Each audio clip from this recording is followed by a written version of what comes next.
அன்பான மாணவர்களே, இன்று நாம் 11ஆம் வகுப்பில் விலங்கியல் பாடத்தில் பாடம் 11 வேதிய ஒருங்கிணைப்பு என்ற பாடத்தில் பாராதைராய்டு சுரப்பி பற்றி பார்க்க இருக்கின்றோம்.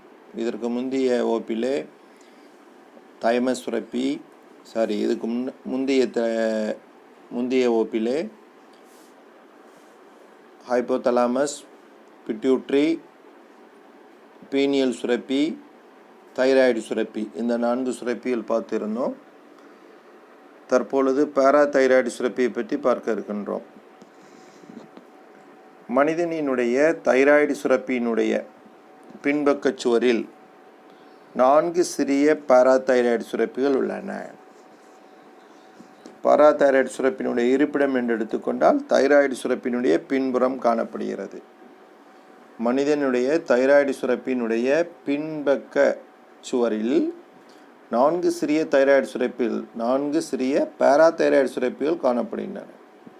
இந்த பாராதைராய்டு சுரப்பி 2 வகையான செல்களை கொண்டுள்ளது. ஒன்று முதன்மை செல்கள், 2வது ஆக்சிஃபில் செல்கள் என்ற 2 வகை செல்களை கொண்டது. முதன்மை செல்கள் பாராதைராய்டு ஹார்மோனை சுரக்கிறது. முதன்மை செல்கள் பாராதைராய்டு ஹார்மோனை சுரக்கிறது. 2வது வகையான செல்கள் ஆக்சிஃபில் செல்களின் பணி இன்று வரை கண்டறியப்படவில்லை. அடுத்து நம்ம பாராதைராய்டு ஹார்மோனின் பணியை பற்றி நாம் பார்ப்போம். பாராதைராய்டு ஹார்மோன் அல்லது பாராதார்மோன், PTH அப்படின்னு சொல்கிறோம். இது இரத்தத்தில் உள்ள கால்சியத்தினுடைய அளவை உயர்த்தும் ஹார்மோன் ஆகும். இந்த பெப்டைடு ஹார்மோன் இரத்தத்தில் கால்சியம் மற்றும் பாஸ்பரஸ் ஆகியவற்றின் சமநிலையை பேணுகிறது. இரத்தத்தில் கால்சியம் மற்றும் பாஸ்பரஸ் ஆகியவற்றினுடைய சமநிலையை பேணுகிறது. இரத்தத்தில் உள்ள கால்சியத்தினுடைய அளவு இந்த பாராதார்மோன் சுரப்பை கட்டுப்படுத்துகிறது. இரத்தத்தில் உள்ள கால்சியம் அளவு இந்த பாராதார்மோன் சுரப்பை கட்டுப்படுத்துகிறது. இந்த ஹார்மோன் எலும்பில் கால்சியம் சிதைவை தூண்டி இரத்தத்தில் கால்சியம் மற்றும் பாஸ்பேட்டினுடைய அளவை உயர்த்துகிறது. இந்த பாராதார்மோன் எலும்பில் கால்சியம் சிதைவை தூண்டி இரத்தத்தில் கால்சியம் மற்றும் பாஸ்பேட்டினுடைய அளவை உயர்த்துகிறது. சிறுநீரக நுண்குழலிலிருந்து கால்சியம் மீள உறிஞ்சுதலையும் பாஸ்பேட் வெளியேறுதலையும் இந்த பாராதார்மோன் மேம்படுத்துகின்றது. மேலும் வைட்டமின் D செயல்பாட்டை தூண்டி சிறு உடல் கோழைப்படலம் வழியாக கால்சியம் உட்கிரைத்தலையும் இது உயர்த்துகிறது. வைட்டமின் D செயல்பாட்டை தூண்டி சிறு உடல் கோழைப்படலம் வழியாக கால்சியம் உட்கிரைத்தலையும் இந்த பாராதைராய்டு ஹார்மோன், அதாவது பாராதார்மோன் உயர்த்துகிறது. கால்சியத்தினுடைய அந்த உட்கிரைத்தலை உயர்த்தக்கூடியது. அடுத்து நாம் பார்க்கக்கூடிய சுரப்பியானது தைமஸ் சுரப்பி. தைமஸ் சுரப்பியினுடைய ஒரு பகுதி நாளமில்லா சுரப்பியாகவும் மறுபகுதி நிணநீர் உறுப்பாகவும் செயலாற்றக்கூடியது. இரட்டை கதுப்பை கொண்ட தைமஸ் சுரப்பி இதயம் மற்றும் பெருந்தமணிக்கு மேல் மார்பெலும்பிற்கு பின்புறம் அமைந்துள்ளது. நார்த்திசுவாலான கேப்சுல் என்னும் முறை இச்சுரப்பியை சூழ்ந்து காணப்படுகிறது. இந்த சுரப்பியினுடைய உள்ளமைப்பின் அடிப்படையில் வெளிப்பகுதி புறணி என்றும் உட்பகுதி மெடுலா என்றும் இரு பகுதியை கொண்டிருக்கிறது. இந்த தைமஸ் சுரப்பியானது உள்ளமைப்பின் அடிப்படையில் வெளியே புறணியும் உள்ளே மெடுலா என்ற 2 பகுதியிலும் கொண்டது. இவைகள் 4 ஹார்மோன்களை சுரக்கின்றன. ஒன்று தைமுலின், 2வது தைமோசின், 3வது தைமோபாய்டின் மற்றும் 4வது தைமிக் திரவக்காரணி என்ற 4 ஹார்மோன்களை இந்த தைமஸ் சுரப்பியானது சுரக்கின்றது. தைமஸ் சுரப்பி சுரக்கக்கூடிய அந்த 4 ஹார்மோன்களில் ஒன்று தைமுலின், தைமோசின், தைமோபாய்டின் மற்றும் தைமிக் திரவ காரணி என்ற 4 ஹார்மோன்கள் இந்த தைமஸ் சுரப்பியால் சுரக்கப்படுகிறது. செல்வழி தடைகாப்பை அளிக்கும் நோய்த்தடை காப்பு திறன் கொண்ட டி லிம்போசைட்டுகளையும் இவை உற்பத்தி செய்கிறது. இந்த தைமஸ் சுரப்பியானது செல்வழி தடைகாப்பை அளிக்கும் நோய்த்தடை காப்பு திறன் கொண்ட டி லிம்போசைட்டுகளையும் இவை உற்பத்தி செய்வது இதனுடைய முதன்மையான பணியாகும். இங்கே தைமஸ் சுரப்பியினுடைய அமைப்பு படம் காட்டப்பட்டுள்ளது. இது அதனுடைய வெட்டு தோற்றம். வெளியுறை கேப்சூல்னு சொல்கிறோம். உட்புறத்தில் பார்த்தீங்கன்னா தைமிக் துகள்கள் காணப்படுகிறது. அதுமாதிரி கார்டெக்ஸ், அதாவது புரணி மற்றும் மெடுலா என்ற 2 பகுதியில் காட்டியிருக்காங்க. அதுமாதிரி கதுப்பிடை தடுப்பு, ஒவ்வொரு அந்த கதுப்புகளுக்கு முன்னிலே ஒரு தடுப்பு சுவர் இருக்க மாதிரி காமிச்சிருக்காங்க. இதை தைமஸ் சுரப்பியினுடைய அமைப்பை காட்டக்கூடிய படம். தைமஸ் சுரப்பில் வெளியில் கேப்சூல்டு ஒரு உரை இருக்குது. இது 2 பகுதியாக பிரிக்கப்பட்டுள்ளது. வெளிப்பகுதி கார்டெக்ஸ் அல்லது புரணி என்றும், உட்பகுதி மெடுலா என்றும் அழைக்கப்படக்கூடியது. இந்த தைமஸை பற்றி சொல்ல போகும்போது, வயதானவர்கள் அடிக்கடி நோய்வாய்ப்படுவது ஏன் அப்படிங்கிற மாதிரி ஒரு கொஸ்டின் கேட்டிருக்காங்க. வயதானவர்கள் அடிக்கடி நோய்வாய்ப்படுவதற்கு காரணம் இந்த தைமஸ் சுரப்பினுடைய செயலிழப்பு. தைமஸ் சுரப்பி செயலிழப்பதனால் தைமோசின் உற்பத்தி குறைகின்றது. தைமோசின் உற்பத்தி குறைகின்றது. இதன் விளைவாக வயதானவர்களுக்கு நோய் எதிர்ப்பாற்றல் குறைந்து அடிக்கடி நோய் ஏற்படுகிறது. தைமஸ் சுரப்பி செயலிழப்பதனால் தைமோசின் உற்பத்தியானது குறைகின்றது. இதன் விளைவாக வயதானவர்களுக்கு நோய் எதிர்ப்பாற்றல் குறைந்து அடிக்கடி நோய் ஏற்படுகிறது. இப்போ இது நாம் பார்த்த தைமஸ் சுரப்பியை பற்றி பார்த்தோம். அப்போ இதில் 2 சுரப்பி பார்த்துருக்கோம். பாராதைராய்டு சுரப்பி, மற்றொன்று தைமஸ் சுரப்பி அப்படின்ற 2 சுரப்பி நாம் பார்த்துருக்குறோம். அடுத்து நாம் பார்க்கக்கூடிய சுரப்பியானது அட்ரீனல் சுரப்பி. அட்ரீனல் சுரப்பிகள் அல்லது சிறுநீரக மேற்சுரப்பிகள் சொல்கிறோம். சூப்ராரீனல் கிளாண்ட். ஓரினை அட்ரீனல் சுரப்பிகள் சிறுநீரகத்தின் முன் முனைப்பகுதியில் அமைந்துள்ளன. ஓரினை அட்ரீனல் சுரப்பிகள் சிறுநீரகத்தின் முன் முனைப்பகுதியில் அமைந்துள்ளன, அதாவது சிறுநீரகத்திற்கு மேலே காணப்படுகின்றன. எனவே இதற்கு சிறுநீரக மேற்சுரப்பிகள் என்று அழைக்கப்படுகிறது. இவைகள் சிறுநீரக மேற்சுரப்பிகள். அப்போ ஒவ்வொரு சிறுநீரகத்துக்கு மேலே ஒரு அட்ரீனல் சுரப்பி காணப்படுகிறது. உள்ளமைப்பியலின்படி அட்ரீனல் சுரப்பியினுடைய புறப்பகுதியை புரணி அல்லது கார்டெக்ஸ் என்றும், அந்த அட்ரீனல் சுரப்பினுடைய உட்பகுதியை மெடுலா என்றும் கூறலாம். அப்போ அட்ரீனல் சுரப்பியை பற்றி சொல்லும் பொழுது வெளிப்பகுதி புரணி என்றும் உட்பகுதியை மெடுலா என்றும் சொல்கிறோம். திசுவியல் அடிப்படையில் இந்த புரணின்னு சொல்லக்கூடிய கார்டெக்ஸ் பகுதி 3 பகுதிகளை கொண்டது. திசுவியல் அடிப்படையில் அட்ரீனல் கார்டெக்ஸ் 3 பகுதிகளை கொண்டது. 1 ஜோனா கிளாமருலோசா, 2 ஜோனா ஃபாசிகுலேட்டா, 3 ஜோனா ரெட்டிகுலாரிஸ். இந்த 3 பகுதிகளை கொண்டது தான் எது அப்படின்னு கேட்டால் இந்த அட்ரீனல் கார்டெக்ஸ்ன்னு சொல்லக்கூடிய இடம். இது சோனா கிளாமருலோசா, சோனா ஃபாசிகுலேட்டா, சோனா ரெட்டிகுலாரிஸ் என்ற 3 பகுதிகள். சரி, கார்டெக்ஸினுடைய வெளிப்பகுதியான மெல்லிய சோனா கிளாமருலோசா, இதனுடைய அளவு சுமாராக 15% சொல்கிறாங்க. மெல்லிய சோனா கிளாமருலோசா 15% பகுதியை கொண்டது. இப்பகுதி தாது கலந்த கார்டிகாய்டு ஹார்மோன்களை சுரக்கிறது. மெல்லிய சோனா கிளாமருலோசா என்ற இந்த பகுதி தாது கலந்த கார்டிகாய்டு ஹார்மோன்களை சுரக்கிறது. இது மொத்த அந்த கார்டெக்ஸ் பகுதியில் 15% ஆகும். அடுத்து கார்டெக்ஸினுடைய அகன்ற நடுப்பகுதி ஜோனா ஃபாசிகுலேட்டா, இது மொத்தத்தில் 75% பகுதியை ஆக்கிரமித்துள்ளது. ஜோனா ஃபாசிகுலேட்டா கார்டெக்ஸ் பகுதியினுடைய மையப்பகுதி, நடுப்பகுதி, இது 75% பகுதியாகும். இங்கு குளுக்கோகார்டிகாய்டுகளான கார்டிசோல், கார்டிகோஸ்டிரோன் போன்ற ஹார்மோன்களும் மிக குறைந்தளவு அட்ரினல் ஆண்ட்ரோஜன் மற்றும் எஸ்ட்ரோஜன் ஹார்மோன்களும் சுரக்கப்படுகிறது. அப்போ சோனா ஃபாசிகுலேட்டான்னு சொல்லக்கூடிய அந்த நடு அடுக்கு இருக்குல்ல, இதில் குளுக்கோகார்டிகாய்டுகளான கார்டிசோல், கார்டிகோஸ்டிரோன் ஹார்மோன்கள் மற்றும் அட்ரீனல் ஆண்ட்ரோஜன் மற்றும் எஸ்ட்ரோஜன் ஹார்மோன்கள் இது குறைந்தளவு சுரக்கப்படுகிறது.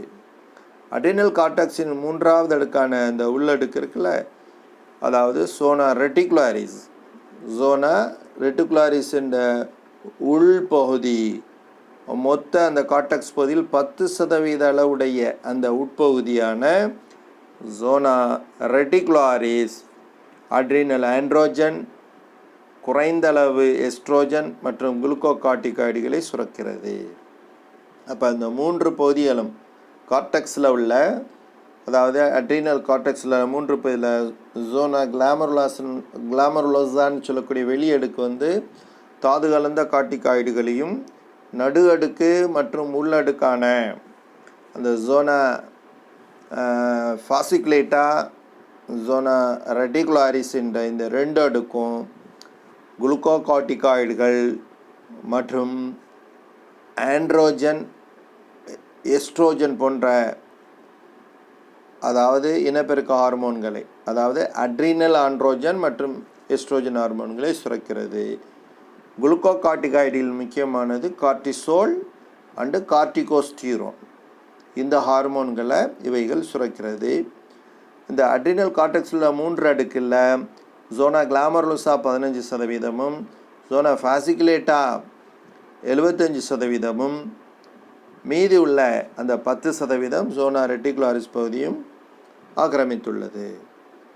சரி, அடுத்து அட்ரினல் சுரப்பியினுடைய உள் மையப்பகுதியான அந்த மெடுல்லா பகுதி, அட்ரினல் சுரப்பியின் உள் மையப்பகுதியான மெடுல்லா பகுதி, அந்த மெடுல்லா பகுதியானது நீள்கோள வடிவ மற்றும் தூண் வகை செல்களால் ஆனது. அட்ரினல் கார்டெக்ஸுங்கிறது 3 பகுதிகளை கொண்டது. சோனா கிளாமருலோசா, சோனா ஃபாசிகுலேட்டா, சோனா ரெட்டிகுலாரிஸ் சொல்லக்கூடிய அந்த 3 பகுதி சொன்னோம். அட்ரினல் சுரப்பியினுடைய உள்ளே உள்ள பகுதி, உள்ளே உள்ள மையப்பகுதியைத்தான் மெடுல்லான்னு சொல்கிறோம். இது நீள்கோள வடிவ மற்றும் தூண் வகை செல்களால் ஆனது. இவை இரத்த நுண்குழல் வலைப்பின்னலை சுற்றி அமைந்துள்ளன.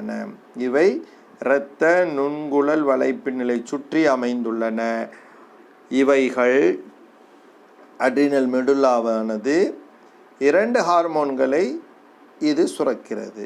அட்ரினல் மெடுல்லா 2 ஹார்மோன்களை சுரக்கிறது. ஒன்று அட்ரினலின்.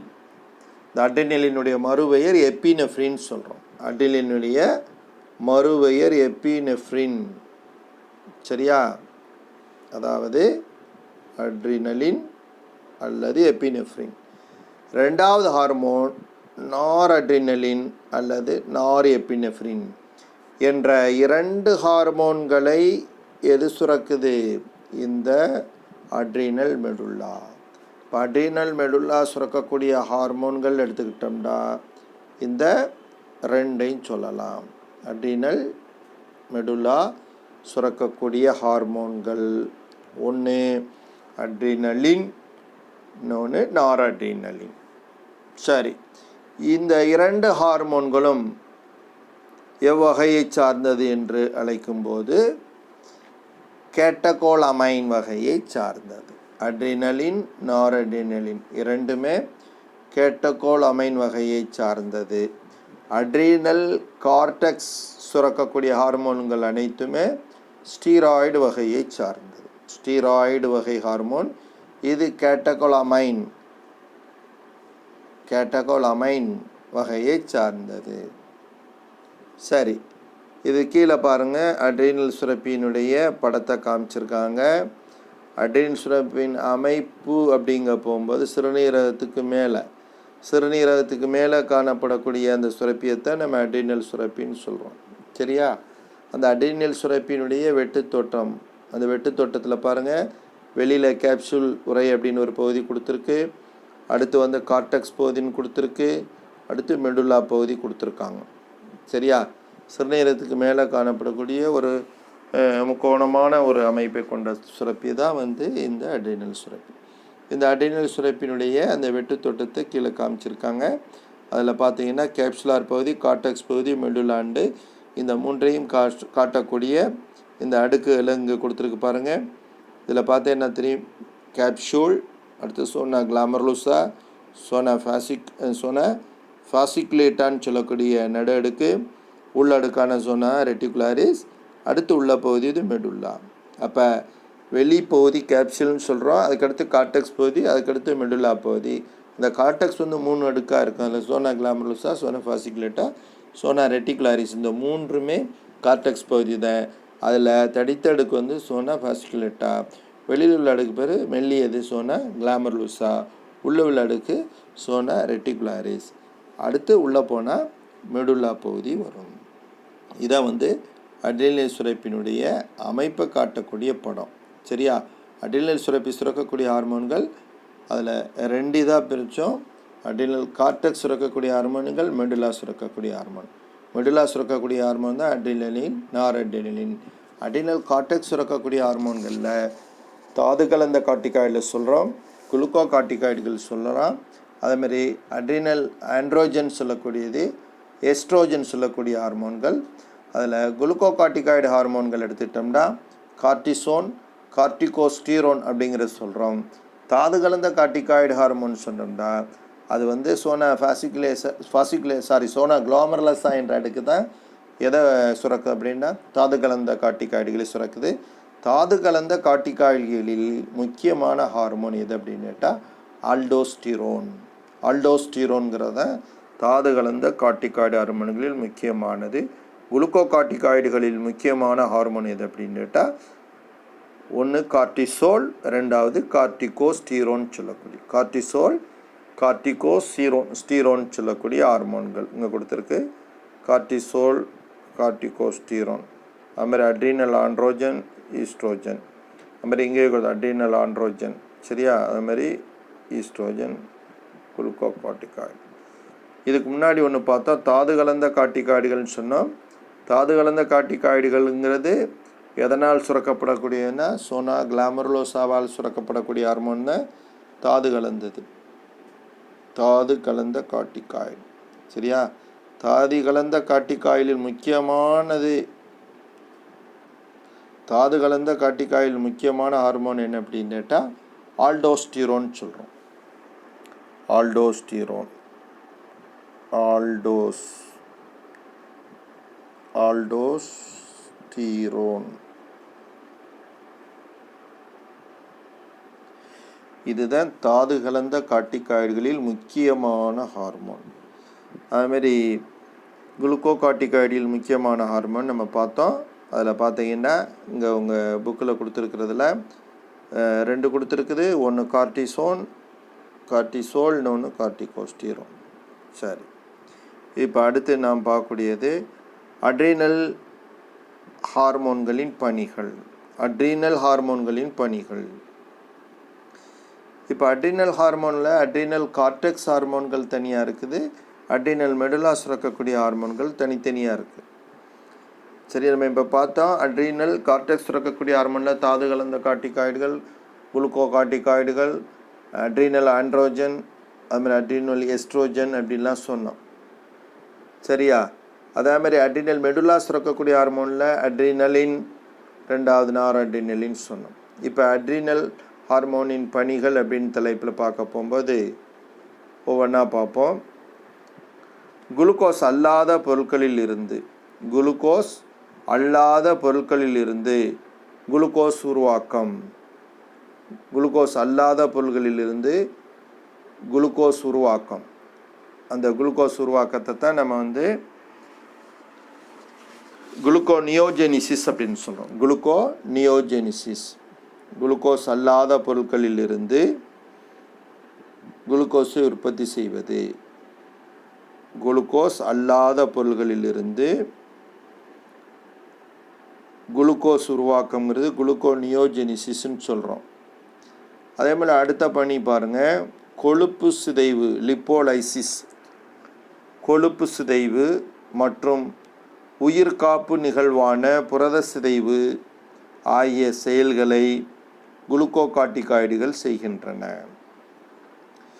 குளுக்கோஸ் அல்லாத பொருள்களிலிருந்து குளுக்கோஸ் உற்பத்தி செய்வது, கொழுப்பு சிதைவு மற்றும் உயிர்காப்பு நிகழ்வான புரத சிதைவு ஆகிய செயல்களை குளுக்கோகார்டிகாய்டுகள் செய்கின்றன. இது அட்ரினல் கார்டெக்ஸில் சுரக்கப்படக்கூடிய ஹார்மோன் குளுக்கோகார்டிகாய்டுகள். சரியா? குளுக்கோகார்டிகாய்டுகளின் பணி தான் இது. சரியா? அடுத்து நாம் பார்க்கக்கூடியது இதயம், இரத்த குழாய் மற்றும் சிறுநீரக செயல்களை பராமரிப்பதில், இதயம், இரத்த குழாய் மற்றும் சிறுநீரக செயல்களை பராமரிப்பதில் கார்டிசோல் ஈடுபடுகிறது. கார்டிசோலுங்கிறது குளுக்கோகார்டிகாய்டில் முக்கியமானது. இதயம், இரத்த குழாய் மற்றும் சிறுநீரக செயல்களை பராமரிப்பதில் கார்டிசோல் ஈடுபடுகின்றன. மேலும் வீக்கத்திற்கு எதிரான வினைகளை செய்து நோய் தடை காப்பு செயலை மட்டுப்படுத்துகின்றன. கார்டிசோல் வீக்கத்திற்கு எதிரான வினைகளை செய்து நோய் தடை காப்பு செயலை மட்டுப்படுத்துகின்றன. இது சிவப்பணுக்கள் உற்பத்தியை தூண்டுகிறது. இது சிவப்பணுக்கள் உற்பத்தியை தூண்டக்கூடியது. அடுத்து இதற்கு அதாவது இந்த ஹார்மோனை பொறுத்தவரை, கார்டிசோலுங்கிறது தகைப்பை எதிர்கொள்ளும் ஹார்மோன் என்று அழைக்கப்படுகிறது. தகைப்பை எதிர்கொள்ளும் ஹார்மோன், ஸ்ட்ரெஸ் கம்பைட் ஹார்மோன் சொல்லக்கூடிய இந்த கார்டிசோல் ஆனது வீக்கத்திற்கு எதிரான வினைகளை செய்து நோய்த்தடை காப்பு செயலை மட்டுப்படுத்துகின்றது. இரத்த சோப்பு செல்களை உற்பத்தியை தூண்டுகிறது. இந்த ஹார்மோன் தகைப்பை எதிர்கொள்ளும் ஹார்மோன் என்றும் அழைக்கப்படுகிறது. எது? குளுக்கோகார்டிகாய்டில் கார்டிசோல். அடுத்து நாம் பார்க்கக்கூடியது தாது கலந்த கார்டிகாய்டு.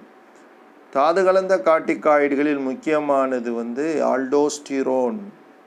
இது உடலின் நீர் மற்றும் மின் பகு பொருட்களின் சமநிலையை ஒழுங்குபடுத்துகிறது. நீர் மற்றும் மின் பகு பொருட்களின் சமநிலையை ஒழுங்குபடுத்துகின்றன.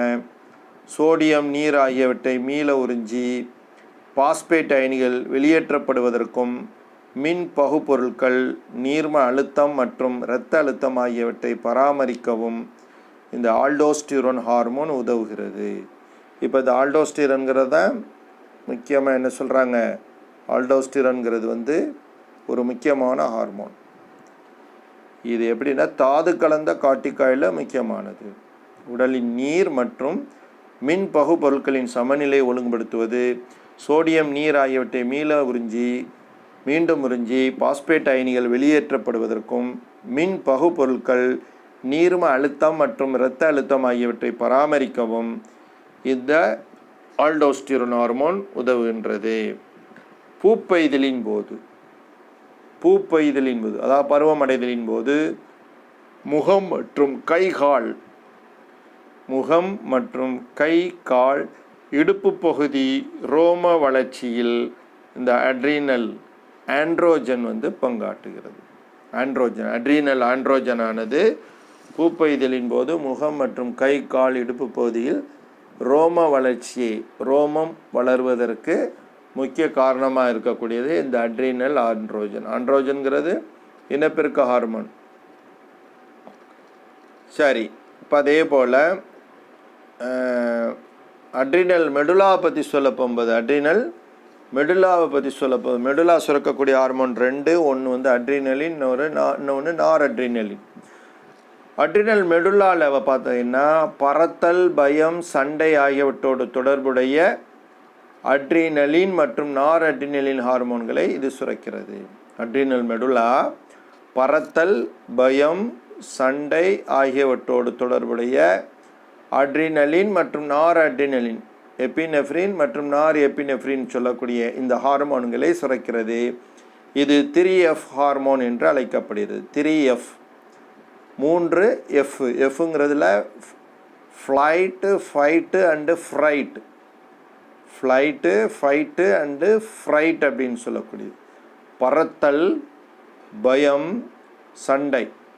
அதாவது ஃபைட்டுன்னா சண்டை, ஃப்ளைட்டுன்னா பறக்கிறது, ஃப்ரைட் அப்படிங்கிறது பயம். இந்த 3 நிகழ்வுகளில் பங்கேற்கக்கூடியது தான் இந்த ஹார்மோன் அட்ரினலின் மற்றும் நாரட்ரினலின். அதே போல் கல்லீரலில் உள்ள கிளைகோஜனை சிதைத்து குளுக்கோஸாக மாற்றுவதுடன் கொழுப்பு சேமிப்பு செல்களில் உள்ள கொழுப்பை கொழுப்பு அமிலங்களாக சிதைத்து வெளியேற்றுதலையும் இந்த அட்ரினலின் தூண்டுகிறது. அட்ரினலுடைய பணியை பற்றி சொல்ல போகும்போது கல்லீரலில் உள்ள கிளைகோஜனை சிதைத்து குளுக்கோஸாக மாற்றுவதோடு கொழுப்பு சேமிப்பு செல்களில் உள்ள கொழுப்பை கொழுப்பு அமிலங்களாக சிதைத்து வெளியேற்றுதலையும் அட்ரினலின் தூண்டுகிறது. அடுத்து நெருக்கடி காலத்தில் இதய துடிப்பு வீதம் மற்றும் இரத்த அழுத்தத்தை நெருக்கடி காலங்களில் இதய துடிப்பு வீதம் மற்றும் இரத்த அழுத்தத்தை அட்ரினலின் உயர்த்தக்கூடியது. அடுத்து தோலின் மென்தசைகள் மற்றும் உள்ளுறுப்பு தமனிகளை தூண்டி இரத்த ஓட்டத்தை குறைக்கின்றது. எலும்பு தசைகளுக்கு இரத்த ஓட்டத்தை அதிகரிப்பதின் மூலம்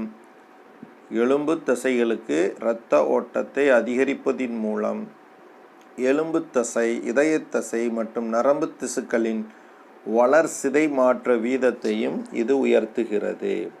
அட்ரினலினை பொறுத்தவரை இது அவசர கால ஹார்மோன் அப்படின்னு சொல்லுவோம். எமர்ஜென்சி நேரத்தில் ஒரு குறிப்பிட்ட தகவமைப்பை உடலில் ஏற்படுத்தும். அந்த மாதிரி நிகழ்வுகள்லாம் தான் நம்ம உடலில் ஒரு இக்கட்டான சூழ்நிலையில் பயந்த நிலைகளில் உடலிலிருந்து புல்லரிக்க செய்வது, அடுத்து உரோமத்தை குத்திட்டு நிற்க செய்யக்கூடிய அந்த மாதிரி செயல்களை எல்லாம் இந்த அட்ரினல் ஹார்மோன் தான் நம்ம உடலில் ஏற்படுத்தும். சரியா? இது நம்ம அட்ரினலின் நாரட்ரினலினுடைய பணியை பற்றி சொல்ல போகும்போது நம்ம இந்த இதில் பற்றி படிக்கிறோம். அதே மாதிரி குறிப்புன்னு கொடுத்து ஒரு சில விஷயம் தெரிஞ்சுக்கிறதுக்காக கொடுத்துருக்காங்க. நார் அட்ரினலின் ஹார்மோனின் பொதுவான பணி மூளை மற்றும் உடலை தூண்டுவதாகும். நாரட்ரினலின் பொதுவான பணி மூளை மற்றும் உடலை தூண்டுவதாகும். இந்த ஹார்மோன் விழிப்பு நிலையில் அதிகமாகவும் உறக்க நிலையில் குறைவாகவும் சுரக்கின்றன. இந்த நாரட்ரினலின் விழிப்பு நிலையில் அதிகமாகவும் உறக்க நிலையில் குறைவாகவும் சுரக்கின்றது. மன அழுத்தம் போன்ற நெருக்கடி காலத்தில் இதன் சுரப்பு உச்ச நிலையை அடையும். இதற்கு சண்டை அல்லது பறத்தல் எதிர்வினை என்று பெயர். இது நாரட்ரினலினுடைய பணியை பற்றி இங்கே சொல்லியிருக்காங்க. சரியா? அதே போல் ஒரு சில விஷயங்கள் கொடுத்துருக்க பாருங்கள். குறிப்புன்னு சொல்லிட்டு சிரிப்பு உடலுக்கு நல்லது. ஏனெனில் சிரிப்பு தகைப்பு ஹார்மோனான அட்ரினலின் சுரத்தலை குறைத்து நம்ம இயல்பு நிலைக்கு கொண்டு வருகின்றது. சிரிப்பு உடலுக்கு நல்லது. ஏனெனில் சிரிப்பு தகைப்பு ஹார்மோனான அட்ரினலின் சுரத்தலை குறைத்து நம்மை இயல்பு நிலைக்கு கொண்டு வருகிறது. எனவே நாம் உடலில் சிரிக்கிறது சிரிப்பை ஏற்படுத்துவது சிரிப்பு உடலுக்கு நல்லது அப்படிங்கிற மாதிரி சொல்கிறாங்க. இப்போ அடுத்து நாம் பார்க்கக்கூடியது கணையத்தை பற்றி நான் பார்க்குறோம். பேன்க்ரியாஸ் அப்படின்னு சொல்லக்கூடியது அடுத்த ஒரு நாளமில்லா சுரப்பி. கணையம் என்பது ஒரு கூட்டு சுரப்பியாகும். கணையம்ங்கிறது ஒரு கூட்டு சுரப்பி. இது நாளமுள்ள மற்றும் நாளமில்லா சுரப்பி பணிகளை மேற்கொள்ளக்கூடியது. கணையம் இரைப்பையினுடைய கீழே அமைந்துள்ள இலை வடிவமான ஒரு சுரப்பி ஆகும். கணையம் இரைப்பையின் கீழே அமைந்துள்ள இலை வடிவமான சுரப்பி. கணையத்தில் 2 விதமான திசுக்கள் காணப்படுகின்றன. ஒன்று அசினி திசு மற்றும் லாங்கர்ஹானின் திட்டுக்கள். இந்த 2 விதமான திசுக்களில் அசினி திசுக்கள் செரிமான நொதிகளையும் லாங்கர்ஹானின் திட்டுக்கள் இன்சுலின் மற்றும் குளுக்கோகான் போன்ற ஹார்மோன்களையும் சுரக்கின்றது. அப்போ கணையத்தில் 2 விதமான அமைப்புகள் இருக்குது. ஒன்று நாளமுள்ள நாளமில்லா சுரப்பு பணி. இந்த இதில் நாளமுள்ள சுரப்பு பணியை செய்யக்கூடியது அசினி திசு. சரியா? லாங்கர்ஹான் திட்டுக்கள் என்பது ஹார்மோன்களை சுரக்குது. அப்போ அசினிங்கிறது அசினி திசு செரிப்பு நொதியில் சுரக்குது. லாங்கர்ஹான் திட்டுக்கள் இன்சுலின் மற்றும் குளுக்கோகான் போன்ற ஹார்மோன்களை சுரக்கின்றன. மனிதனுடைய கணையத்தில் 1 முதல் 2 மில்லியன் லாங்கர்ஹான் திட்டுக்கள் காணப்படுகிறது. மனிதனுடைய கணையத்தில் 1 முதல் 2 மில்லியன் லாங்கர்ஹானின் திட்டுக்கள் காணப்படுகின்றன. ஒவ்வொரு திட்டிலும் 60% பீட்டா செல்களும் 30% ஆல்ஃபா செல்களும் 10% டெல்டா செல்களும் உள்ளன. ஒவ்வொரு லாங்கர்ஹான் திட்டிலையும் 60% பீட்டா செல்கள், 30% ஆல்ஃபா செல்கள், 10% டெல்டா செல்கள் உள்ளன. ஆல்ஃபா செல்கள் குளுக்கோகான் என்ற ஹார்மோனையும், பீட்டா செல்கள் இன்சுலின் என்ற ஹார்மோனையும், டெல்டா செல்கள் சொமட்டோஸ்டாட்டின் என்ற ஹார்மோனையும் சுரக்கிறது. ஆல்ஃபா செல்கள் குளுக்கோகானையும், பீட்டா செல்கள் இன்சுலினையும், டெல்டா செல்கள் சொமட்டோஸ்டாட்டின் என்ற ஹார்மோனையும் சுரக்கிறது. அப்போ கிட்டத்தட்ட 3 விதமான செல்களை நம்ம இங்கே சொல்கிறோம். சரி, அடுத்து நாம் பார்க்கக்கூடியது அதனுடைய அமைப்பை பற்றி நாம் பார்க்குறோம். லாங்கர்ஹான் திட்டுக்களினுடைய அமைப்பை படத்தில் காமிச்சிருக்காங்க. அதனுடைய வெட்டு தோற்றத்தில் பாருங்கள், கணையத்துடைய அமைப்பு காமிச்சிருக்காங்க. முன் சிறுகுடலில் இரைப்பைக்கு கீழே ஒரு இலை போன்ற அமைப்பாக கணையம் காணப்படுகிறது. அந்த முன் சிறுகுடலுடைய அமைப்பு திறக்கக்கூடிய இடத்த காமிச்சிருக்காங்க. அந்த கணையத்துடைய ஒரு பகுதியை பெருசாக்கி வெட்டி காமிச்சிருக்காங்க. அதில் அசினி செல்கள் மற்றும் நாள செல்களை காமிச்சிருக்கு. ஆல்ஃபா செல்கள், பீட்டா செல்கள், டெல்டா செல்கள், இரத்த சோப்பனு, இரத்த நுண்ணாளத்தை காமிச்சிருக்காங்க. ஆல்ஃபா செல் குளுக்கோகானை சுரக்கிறதாகவும், டெல்டா செல்கள் சொமட்டோஸ்டாட்டினையும், பீட்டா செல்கள் இன்சுலின் சுரப்பதற்கான அந்த அமைப்பை படத்தில் காமிச்சிருக்காங்க.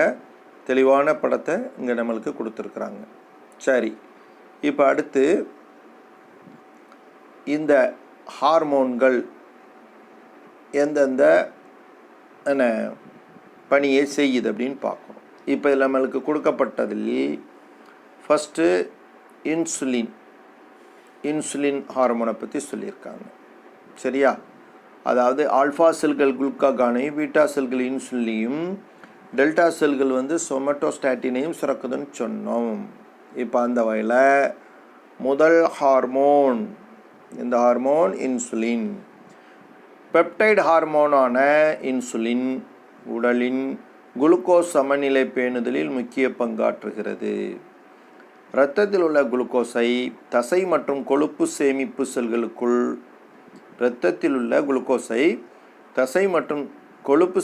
செல்களுக்குள் செலுத்துவதன் மூலம் இரத்தத்தில் சர்க்கரையினுடைய அளவை குறைக்கக்கூடியது இந்த ஹார்மோன்.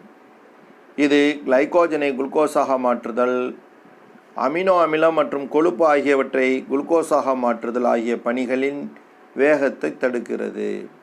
இந்த இன்சுலின் கிளைகோஜனை குளுக்கோஸாக மாற்றுதல், அமினோ அமிலம் மற்றும் கொழுப்பு ஆகியவற்றை குளுக்கோஸாக மாற்றுதல் ஆகிய பணிகளின் வேகத்தை தடுக்கிறது. எனவே தான் இந்த இன்சுலின் ஹைப்போகிளைசிமிக் ஹார்மோன் என்று அழைக்கப்படுகிறது. ஹைப்போகிளைசிமிக் ஹார்மோன் என்றால் இரத்த சர்க்கரை குறைப்பு ஹார்மோன் என்று அழைக்கின்றோம். அடுத்து குளுக்கோகான்ங்கிறது இதுவும் ஒரு பாலிபெப்டைடு ஹார்மோன். இது ஆல்ஃபா செல்களால் சுரக்கப்படக்கூடியது. இன்சுலின் பீட்டா செல்களால் சுரக்கப்படக்கூடியது. ஆல்ஃபா செல்களால் சுரக்கப்படக்கூடிய ஹார்மோன் தான் குளுக்கோகான். இது ஒரு பாலிபெப்டைடு ஹார்மோன். இது கல்லீரலின் மேல் செயல்பட்டு கிளைகோஜனை குளுக்கோஸாக மாற்றுகிறது. கிளைகோஜனை குளுக்கோஸாக மாற்றக்கூடிய நிகழ்ச்சியத்தை கிளைகோஜெனோலைசிஸ் அப்படின்னு சொல்லுவோம். கிளைகோஜெனோலைசிஸ். மேலும் இந்த குளுக்கோகான் லாக்டிக்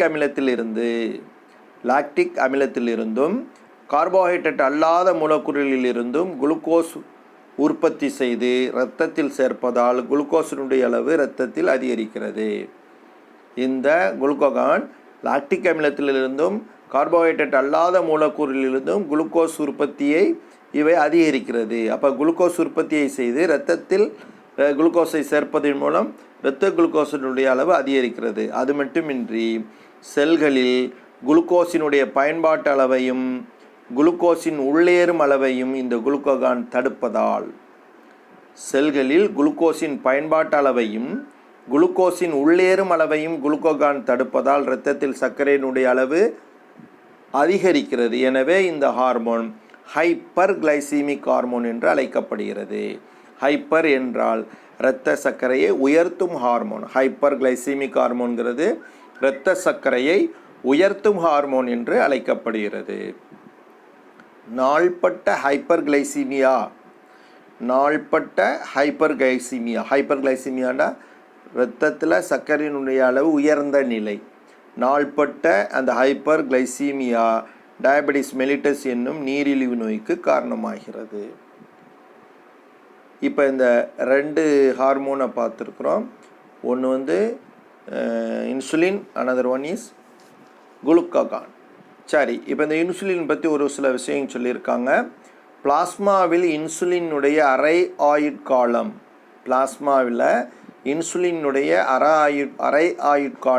6 நிமிடங்கள் சொல்கிறாங்க. அதே போல் இரத்தத்திலிருந்து இன்சுலின் வெளியேற எடுத்துக்கொள்ளும் நேரம், எடுத்துக்கொள்ளக்கூடிய நேரம் 10 to 15 நிமிடங்கள். இது நாம் தெரிந்து கொள்வதற்காக கொடுக்கப்பட்ட விஷயம். இப்போ நம்ம அடுத்து நாம் பார்க்கக்கூடியது இன உறுப்புகள் என்ற தலைப்பில் நாம் பார்க்கணும். அந்த இன உறுப்புகளில் அதாவது விந்தகம் மற்றும் அண்டகம் இவற்றை நம்மளுக்கு கொடுத்துருக்குறாங்க. அதுக்கு முன்னாடி அந்த இன்சுலின் அதை பற்றிய ஒரு சில விஷயங்களை நம்ம சொல்ல போகும்போது குறிப்பு தெரிந்து கொள்வோம் அப்படிங்கிறதுல ஒரு சில விஷயங்கள் கொடுத்துருக்காங்க. அதில் பார்த்தீங்கன்னா ஹிமுலின் எண் அப்படின்னு சொல்லக்கூடியது. ஹிமுலின் எண் மனித இன்சுலின் டிஎன்ஏ மறுசேர்க்கை தொழில்நுட்பத்தின் மூலம் உற்பத்தி செய்யப்படுகின்றது. அதாவது ஹிமுலின் எண்ணுன்னு சொல்லக்கூடிய மனித இன்சுலின் டிஎன்ஏ மறுசேர்க்கை தொழில்நுட்பத்தின் மூலமாக மரபு பொறியியலில் இவை உற்பத்தி செய்யப்படுகிறது. இது நீரிழிவு நோயாளிகளுக்கு ஊசி மூலம் செலுத்தப்படுகின்றது. இவை செரிப்பு நொதிகளால் செரிக்கப்பட்டு விடும் என்பதனால் இவை வாய்வழியே எடுத்துக்கொள்வதில்லை. இவை செரிப்பு நொதிகளால் செரிக்கப்பட்டு விடும் என்பதால் வாய்வழி எடுத்துக்கொள்ளாமல் இவை தோலின் மூலமாக ஊசியாக போடப்பட்டு வருகிறது. அடுத்து தெரிந்து கொள்வோம் என்றதில் நாளமில்லா சுரப்பியில் வேதி தூதுவர்கள் என்னும் சில ஹார்மோன்களை சுரந்து உடல் செயல்களை கட்டுப்படுத்தி ஒருங்கிணைக்கின்றது. சில உடற்செயலியல் காரணிகளால் இரத்த சர்க்கரையுடைய அளவு உயருகிறது. அதுமாதிரி இரத்த குளுக்கோஸினுடைய அளவு உயர்வதற்கான காரணிகள் என்ன, அதே மாதிரி ஹார்மோனினுடைய வேதித்தன்மை என்ன, அதனுடைய பங்கு என்ன, இந்த நிலை தலையிலாக இந்த நிலையை நாம் எவ்வாறு மாற்றலாம், அதாவது இரத்த குளுக்கோஸ் அளவை உயர்த்துவதற்கான காரணிகள் என்னென்ன, அதே மாதிரி இரத்த குளுக்கோஸ் அளவை குறைக்கிறதுக்கான வேலை என்ன அப்படிங்கிறத நமக்கு ஒரு கேள்வியாக கேட்டிருக்காங்க.